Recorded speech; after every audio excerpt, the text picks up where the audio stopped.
Selamat datang di Sabana Mencekam. Hentikan sejenak dunia luar kalian. Di sini suara lebih menakutkan dari penglihatan. Pasang headset kamu, matikan lampu. Mari dengarkan kisah yang akan menghantui malam kalian. Terlihat hanya bisikan samar, kegelapan menunggu di setiap pilar. Matikanlah lampumu, pejamkan matamu, headset di telinga, dunia pun membisu. Geraman Buto Ijo. Ketika tahayul jadi senjata pengkhianat desa Tirtamulya. Desa Tirtamulya adalah perwujudan ketenangan, dikelilingi sawah subur yang menghijau dan dialiri sungai jernih. Desa ini hidup dari hasil panen yang melimpah. Kerukunan antar warga terjaga erat. Pagi hari diisi tawa para petani di pematang sawah dan sore hari dihabiskan dengan bercengkrama santai di balai desa. Di sana, tidak ada pintu yang terkunci rapat. Tanah warisan adalah harga diri. Mbah Karto, sesepuh desa yang disegani, selalu berujar. Rezeki kita dari bumi, kebahagiaan kita dari rukunnya hati. Kehidupan di Tirtamulya hanyalah siklus panen, kerja, dan pesta adat yang damai. Hingga malam itu tiba. Malam itu seharusnya sama seperti malam-malam lainnya, tenang dan sejuk. Di pos ronda yang terletak di persimpangan utama desa, Pak Eko dan Pak Kadir baru saja selesai menyeruput kopi. Mereka sedang mendiskusikan harga padi yang sedang naik. Tiba-tiba, suara tawa mereka terhenti di tenggorokan. Udara malam yang sunyi digantikan oleh getaran rendah, mengalun berat dan panjang. Suaranya datang dari arah Bukit Waringin, bukit kecil yang puncaknya ditumbuhi satu pohon beringin tua raksasa yang dianggap keramat. Geraman itu seperti suara ribuan batu besar yang saling bergesekan di perut bumi. Suaranya bukan sekedar didengar, ia dirasakan melalui telapak kaki yang berpijak di tanah. Suara itu begitu mengerikan, bukan seperti suara binatang buas biasa, melainkan seperti sesuatu yang sangat besar sedang bertebangun dari tidur panjang. Pak Kadir dan Pak Eko berpandangan, wajah mereka pucat pasi. Geraman itu berlangsung sekitar 1 menit penuh, lalu menghilang ke dalam keheningan yang lebih pekat dari sebelumnya. Suara apa itu kok? Tanya Pak Kadir gemetar. Wah, tak tahu aku dia. Jawabnya lirih sama takutnya dengan Pak Kadir. Mereka tidak berani bergerak hingga ayam jantan berkokok di kejauhan. Keesokan paginya, kekacauan pecah di tengah desa. Hilang! Pak Pono hilang! Teriak seorang ibu histeris. Pak Pono, seorang petani yang dikenal lugu dan selalu bangun paling pagi, tidak ada di rumahnya. Pintu belakangnya terbuka sedikit, tapi tidak ada tanda perampokan. Yang lebih misterius, sisa bungkusan tembakau yang baru dia linting semalam tergeletak di meja, menandakan dia hilang saat sedang bersantai.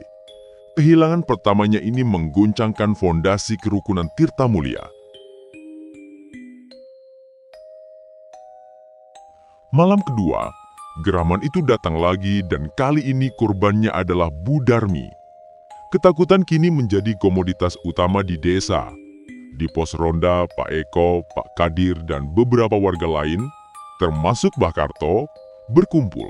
Mereka tidak lagi ngobrol santai, melainkan berbisik dan beradu dugaan. Dialog penuh tahayul khas warga desa pun mengalir. Pak Kadir mengusap wajahnya yang basah oleh keringat dingin. Aku yakin 100% geraman itu dari Bukit Waringin. Itu tempat keramat. Pasti Buto Ijo di beringin tua itu yang marah. Mbah Karto mengangguk perlahan, suaranya dalam.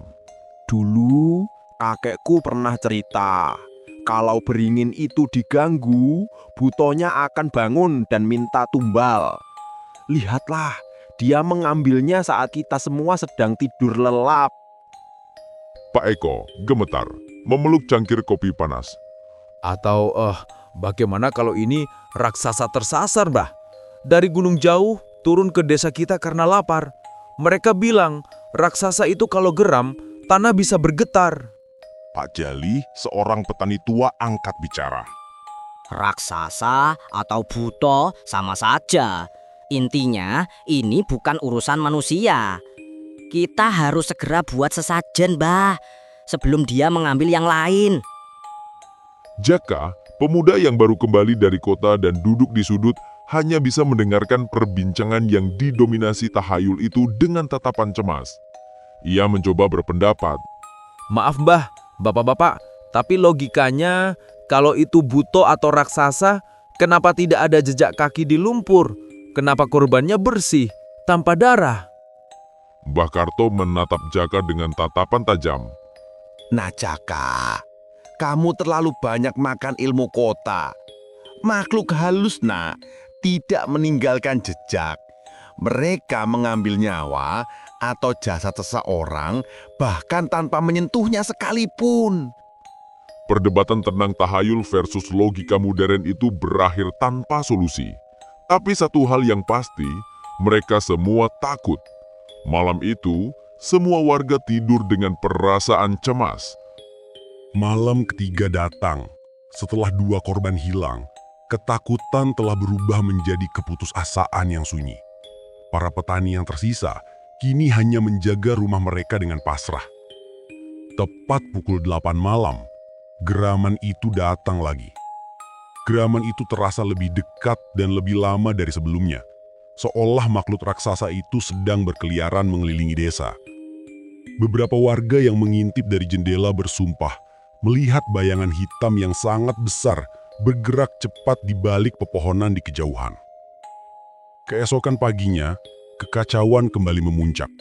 Korban ketiga adalah Bapak Saimin. Di depan rumahnya, ditemukan goresan besar di dinding setinggi orang dewasa. Bukti yang semakin mendukung teori tahayul raksasa. Warga berbondong-bondong ke balai desa. Mereka ingin mengadu dan minta solusi dari Pak Lurah. Semakin hari semakin mencekam, dan ada saja warga yang hilang. Itu membuat sebagian warga berpikir hendak pindah dari desa mereka. Suasana berubah menjadi desakan yang tak terbendung untuk pergi. Kita harus pergi. Dia sudah menunjukkan dirinya dengan goresan itu. Tanah ini sudah dikuasai buto. Jaka memimpin kelompok pengungsi. Wajahnya tegas. Aku akan pergi hari ini juga. Siapapun yang masih sayang nyawa, ikut aku. Jangan korbankan anak-anak demi sepetak tanah. Warga terbagi 2. Sementara itu Mbah Karto berdiri teguh, didampingi sebagian warga yang memilih bertahan. Joko, kau ingin menjual harga diri? Aku akan tetap tinggal. Aku tidak akan tinggalkan tanah ini. Jika buto itu lapar, biar dia hadapi aku dulu. Ucapnya lantang. Yah, pasti ada solusi dari permasalahan ini, ucap pendukung si Mbah. Lari bukan pemecahan masalah. Kita harus cari tahu kenapa raksasa itu bisa datang kemari. Dan mungkin saja ada penyebab dari kita yang tanpa sengaja ataupun malah mengundangnya datang. Ujar seorang gadis dengan wajah berapi-api. Warga terdiam sesaat. Kesalahan? Tak sengaja? Atau malah sengaja? Gumam sebagian warga yang mulai berpikir. Gumaman itu meluas. Tadinya hampir sebagian besar warga hendak mengungsi, kini perlahan mulai ragu untuk meninggalkan tanah kelahiran mereka.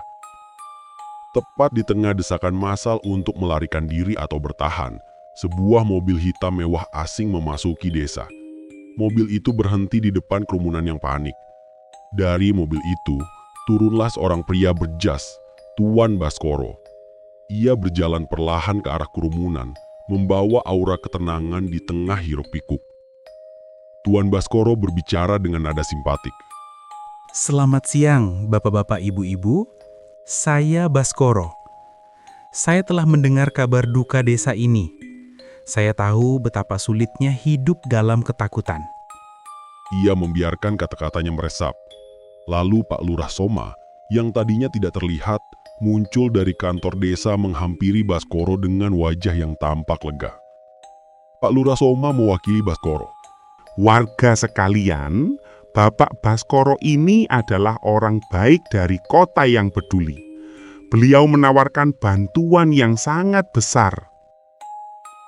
Tuan Baskoro melangkah maju, memandang warga yang kini menatapnya penuh harap. Tuan Baskoro menjelaskan rencana. Saya bersedia membeli semua tanah di sini dengan tujuan mengubahnya menjadi perkebunan teh yang luas. Saya yakin jika seluruh lahan ini berubah menjadi perkebunan, lingkungan desa akan berubah. Raksasa atau buto itu akan pergi karena tidak ada lagi tempat persembunyian dan tidak ada lagi orang yang bisa dimangsa. Warga yang panik terdiam, mencerna penjelasan itu. Ide perkebunan teh terdengar rasional sebagai cara mengatasi teror supernatural. Baskoro tidak hanya menawarkan uang, tapi juga solusi lingkungan. Terdengar lagi bisik-bisik warga yang berdiskusi dengan teman di sebelahnya. Perkebunan teh, mungkin Buto itu memang tidak suka dengan kebun teh. Dia lebih suka hutan lebat. Bisik-bisik itu makin meluas. Dia benar-benar orang baik. Dia mau ambil risiko di desa yang ada raksasanya hanya untuk menolong kita. Melihat warga yang terbuai oleh solusi Baskoro, Mbah Karto merasa curiga, tapi tak berdaya. Ia hanya bisa mendesah. Mbah Karto berbisik kepada warga pendukungnya. Lihat itu. Dia memberi mereka harapan palsu agar mereka mau menjual tanah warisan dengan harga murah. Orang ini licik sekali. Benar, Mbah. Orang kaya memang selalu pintar mengambil kesempatan dalam kesulitan warga. Aku yakin dia akan membeli dengan harga murah. Terdengar gumaman yang lain. Benar saja, Tuan Baskoro menawar harga tanah yang sangat rendah. Jika desa itu dalam keadaan yang makmur sebelum adanya teror, mungkin warga akan menolak mentah-mentah menjual tanahnya dengan harga murah. Tuan Baskoro segera dikerumuni warga yang siap menjual tanah mereka dengan harga murah, demi modal awal di tempat baru dan demi harapan bahwa kehadiran Baskoro akan mengakhiri teror. Malam itu desa hampir sepenuhnya kosong, hanya tersisa Mbah Karto dan beberapa keluarga yang menolak menjual tanah mereka. Mereka akan menyesali keputusan bodoh itu, Kata Mbah Karto, seraya menghisap cerutunya. Ia duduk di dalam gubuknya dan ditemani oleh 4 pemuda desa yang masih bertahan tidak menjual tanah mereka kepada orang asing itu. Lurah Soma diam saja saat Baskoro menawar harga murah. Itu tidak wajar, Mbah. Lurah tidak mungkin sependek itu pikirannya. Mbah Karto kembali menghisap rokoknya sambil berkata lirih. Kau benar, Nak Rendra. Aku malah curiga kalau Ki Lurah juga mengambil keuntungan dari peristiwa ini. Maya, cucu Mbah Karto, pun angkat bicara. Lagi pula, perkebunan teh itu butuh waktu lama. Kenapa dia harus buru-buru membeli saat desa sedang panik? 2 pemuda yang lain hanya saling pandang, mengangguk membenarkan. Tiba-tiba Mbah Karto teringat sesuatu. Weladalah, Maya, kamu belum masak nasi, Tondok. Mbah Karto melotot kepada cucunya. Aduh, maaf Mbah, Maya lupa. Terlalu asik mengibah Pak Lurah. Ia tertawa geli dan hendak beranjak ke dapur. Bagaimana kalau kita cari ayam hutan, mumpung belum terlalu gelap? Ujar Deden mencegah Maya ke dapur. Ide yang bagus. Ucap yang lain serempak. Lah, kalian opo ndak takut buto? Tanya si Mbah. Kami akan hati-hati, Mbah. Lagian belum terlalu gelap. Buto itu biasanya hadir saat tengah malam. Ujar Rendra. Rendra, Maya, Bimo, dan Deden segera bergegas. Membawa parang kecil dan tali, seolah-olah benar-benar hendak berburu, mereka menyusuri tepi hutan. Matahari memang belum sepenuhnya terbenam, namun bayangan pepohonan sudah memanjang, menelan cahaya petang. Kita jangan terlalu jauh. Kita ambil ayam di dekat Sungai Mati saja. Setelah itu, kita putar balik ke arah Bukit Waringin. Bisik Rendra memimpin langkah. Mereka berhasil mendapatkan 2 ekor ayam hutan. Senja telah berubah menjadi malam yang pekat. Udara dingin mulai menggigit. Kita istirahat sebentar di bawah beringin tua itu ya. Kakiku pegal. Usul Deden yang memang dikenal paling cepat lelah. Mereka pun beristirahat di bawah rimbunnya akar pohon beringin tua di kaki Bukit Waringin. Akar-akar raksasa itu membentuk gua kecil, tersembunyi dengan sempurna. Keheningan hutan sangat pekat. Kelelahan setelah seharian tegang dan perjalanan memburu membuat Rendra, Maya, dan Bimo terlelap. Sementara Deden masih memandangi kegelapan. Ia masih memijiti kakinya yang masih terasa pegal, hingga kantuk pun menyerangnya dan menyusul ketiga temannya yang sudah tertidur nyenyak. Baru saja Deden terlelap, Deden tersentak bangun. Ia tidak tahu berapa lama ia tertidur, tetapi kini malam sudah sangat larut. Bulan sabit tertutup awan dan keheningan yang mencekam terasa berbeda. Bukan lagi keheningan biasa, tapi keheningan yang terasa seperti ditahan. Ia membangunkan teman-temannya dengan sentuhan ringan. Rendra, Bimo, Maya, bangun. Aku dengar suara mobil yang datang. Bisik Deden. Mereka tersentak hendak protes, tapi Deden buru-buru mengisyaratkan untuk diam. Coba kalian perhatikan suara mobil yang datang itu. Perintahnya. Mereka berempat bersembunyi di balik akar tebal yang gelap. Dari celah sempit, mereka menyaksikan Tuan Baskara dan Pak Lurah Soma turun dari mobil. Keduanya tampak santai dan licik. Mereka berjalan ke balik semak menuju trompet kuningan raksasa yang terhubung ke alat suara. Lurah Soma tersenyum lega, matanya dingin seraya berkata, "Idemu tentang Buto Ijo ini memang luar biasa, Tuan Baskoro. Mereka yang percaya tahayul selalu yang paling mudah dikendalikan. Tapi Tuan harus pastikan korban terakhir ini harus segera diamankan." Baskara tersenyum sambil menekan tombol sound system. Tentu Ki Lurah. Geraman perpisahan dari Buto Ijo ini akan membuat desa bersih. Setelah ini, kita akan merayakan. Nikmati saja. Geraman itu menggelegar, namun kini terdengar jelas bagi empat sekawan sebagai suara buatan dan jahat. Saat geraman mencapai puncaknya, mobil double cabin kedua melaju cepat turun ke desa, lalu berhenti di depan gubuk Mbah Kakung. Rendra, Maya, Bimo, dan Deden terkejut melihat sasaran mobil itu. Maya wajahnya pucat, air mata mulai menggenang di pipinya. Tidak, itu rumah Mbah Kakung. Mereka tahu Mbah Kakung yang menentang. Bimo menggertakkan giginya. Mereka mengincar beliau karena dia penentang utama. Rendra ikut menggerutu. Sial, mereka sudah tahu Mbah Karto tidak akan lari. Mereka menyaksikan dengan hati tercabik-cabik. 3 anak buah Baskara dengan cepat membekap dan menyeret Mbah Karto yang sudah renta. Beliau meronta, namun usianya tak mampu melawan 3 pria dewasa. Mbah Karto dibawa naik ke bukit dan dimasukkan ke tenda besar yang disamarkan. Tempat sandera lainnya disekap. Setelah geraman mereda, Baskara dan Lurah Soma berjalan menuju tenda. Lurah Soma berbisik puas pada Baskara. "Mbah Karto sudah beres. Dia tidak akan mengganggu lagi. Semua tanah akan dijual. Terima kasih Tuan untuk bonus lahan yang besar itu." Mendengar pengakuan Lurah Soma yang terlibat dalam konspirasi dan melihat Mbah Karto diculik, amarah 4 sekawan memuncak. Maya mengusap air mata, suaranya bergetar. Mbah Kakung, kita harus selamatkan beliau. Rendra menggenggam erat parangnya sembari berkata, Tahan Maya, kita tidak boleh gegabah. Kita berempat tidak akan sanggup melawan mereka yang bersenjata. Kemudian ia menatap 2 sahabatnya dan berkata penuh tekad. Deden, kamu dan Bimo cepat ke kota. Cari polisi dan laporkan semua yang kita lihat. Jangan pulang sebelum membawa bantuan. Bagaimana dengan Munda? Bimo menatap Rendra, nanar. Aku dan Maya akan tetap di sini. Kita harus pantau pergerakan mereka dan mencari celah untuk membebaskan Sandera, terutama Mbah Karto. Ujarnya mantap. Kita harus punya bukti visual. Tambah Rendra. Deden pun berkata dengan semangat. Siap. Aku dan Bimo akan segera pergi. Kami akan lari secepat mungkin. Apapun yang terjadi, kami akan kembali membawa aparat.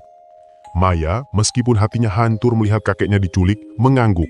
Ia mengarahkan ponsel tuanya ke arah tenda dan trompet raksasa itu merekam bukti yang cukup untuk meyakinkan aparat nantinya. Deden dan Bimo segera berbalik, bergerak cepat menuruni bukit menuju jalan raya utama yang sepi menuju kota. Setelah Bimo dan Deden menghilang dalam kegelapan menuju jalan raya, Rendra dan Maya mengambil posisi baru, bersembunyi di balik semak belukar yang lebih dekat ke puncak Bukit Waringin. Sekitar 100 meter dari tenda penyekapan dan trompet palsu Baskoro. Malam itu terasa lebih panjang dan dingin. Mereka melihat Lurah Soma dan Tuan Baskoro merayakan di dekat tenda, ditemani 3 anak buah bertopeng yang berjaga. Maya berbisik, suaranya tercekat. Rendra, lihat Mbah Kakung. Mereka mengikatnya di sudut tenda bersama yang lain. Rendra mengepakkan tangan, berusaha tenang. Kita tidak bisa bergerak sekarang. Kita harus tunggu sampai mereka lengah.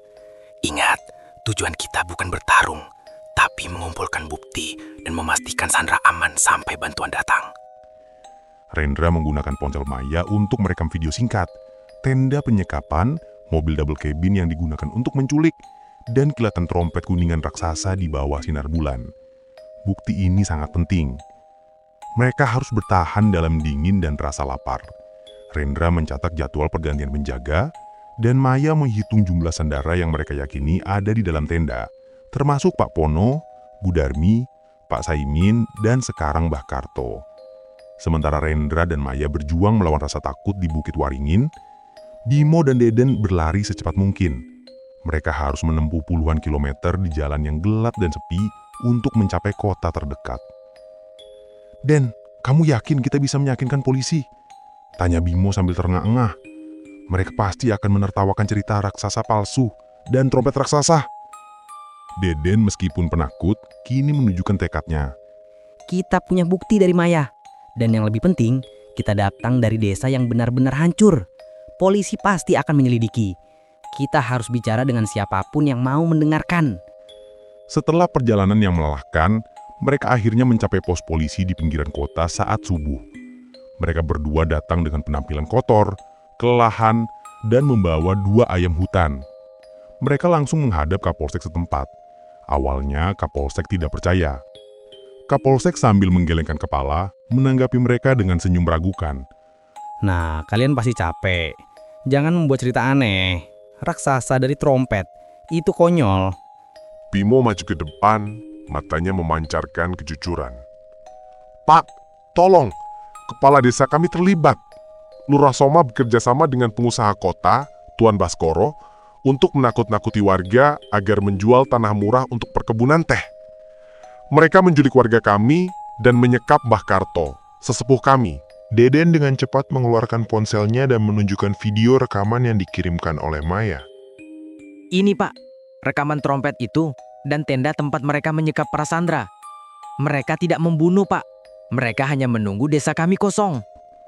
Melihat rekaman kabur tenda dan alat aneh di bukit, ditambah dengan cerita yang sangat detail tentang konspirasi pengambil alihan lahan, Kapolsek mulai merasa ada yang tidak beres. Kisah hilangnya beberapa warga dari desa terpencil itu memang sempat didengar. Baik, saya akan siapkan tim. Ini bukan kasus main-main. Kita akan melakukan penggerebekan segera. Tim polisi segera bergerak, dipimpin oleh Kapolsek, Bimo, dan Deden sebagai penunjuk jalan. Mereka tiba di Tirtamulia menjelang fajar. Sementara itu, di Bukit Waringin, Rendra dan Maya sedang menunggu di balik semak-semak. Mereka melihat Lurah Soma dan Baskoro bersiap untuk meninggalkan bukit. Tiba-tiba, dari arah lembah terdengar suara sirine mobil polisi yang mendekat. Sial, kita ketahuan! Teriak Baskoro panik. Lurah, atur anak buahmu, kita harus kabur! Saat Baskoro dan anak buahnya sibuk memikirkan pelarian, Rendra dan Maya melihat kesempatan emas. Sekarang, bisik Rendra. Mereka berdua merangkak menuju tenda penyekapan. Rendra memotong tali pengikat tenda, sementara Maya menggerak masuk langsung menuju Mbah Karto yang terikat. Maya memeluk kakeknya, menangis lega. Mbah enggak apa-apa kan? Kita akan keluar dari sini. Mbah Karto meskipun lemas tersenyum dan mengangguk. Rendra segera membantu melepaskan ikatan saudara lain yang terkejut namun lega. Penggerebekan pun terjadi. Polisi mengepung bukit. Tuan Baskoro dan anak buahnya berhasil ditangkap setelah perlawanan singkat.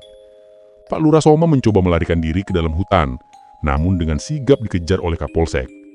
Saat Lurah Soma berhasil ditangkap, ia berteriak penuh amarah pada Baskoro.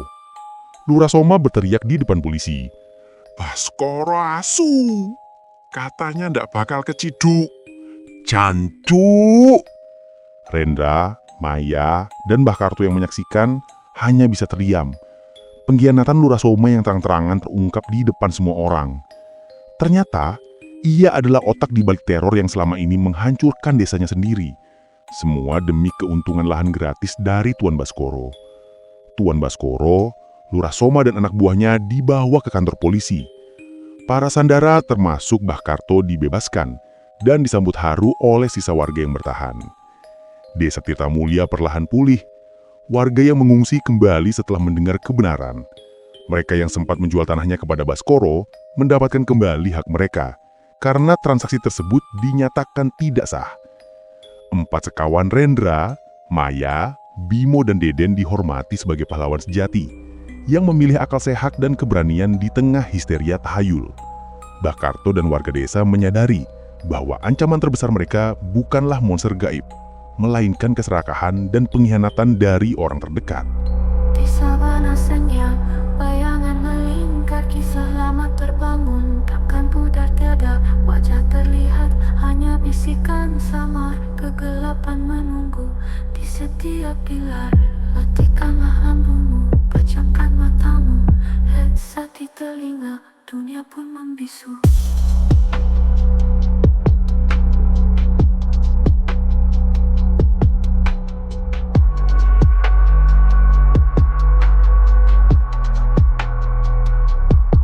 Dengar sabana mencekam, di sini kita bertemu di antara seramnya cerita. Hanya suara menembus, lebih dari yang terlihat, lebih dari yang kau tahu. Rasakan kengeriannya, temani malam sendu. Ilustrasi diam, mengiringi tiap kata. Sabana mencekam.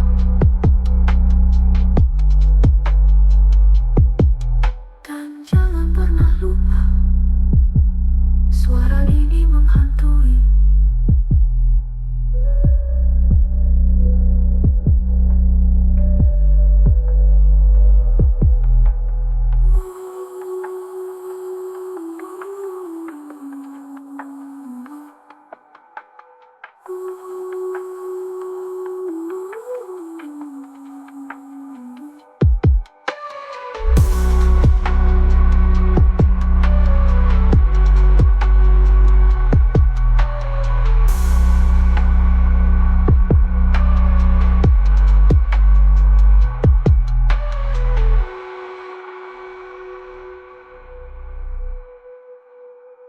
Dengar sabana mencekam, di sini kita bertemu di antara seramnya cerita. Hanya suara menembus, lebih dari yang terlihat,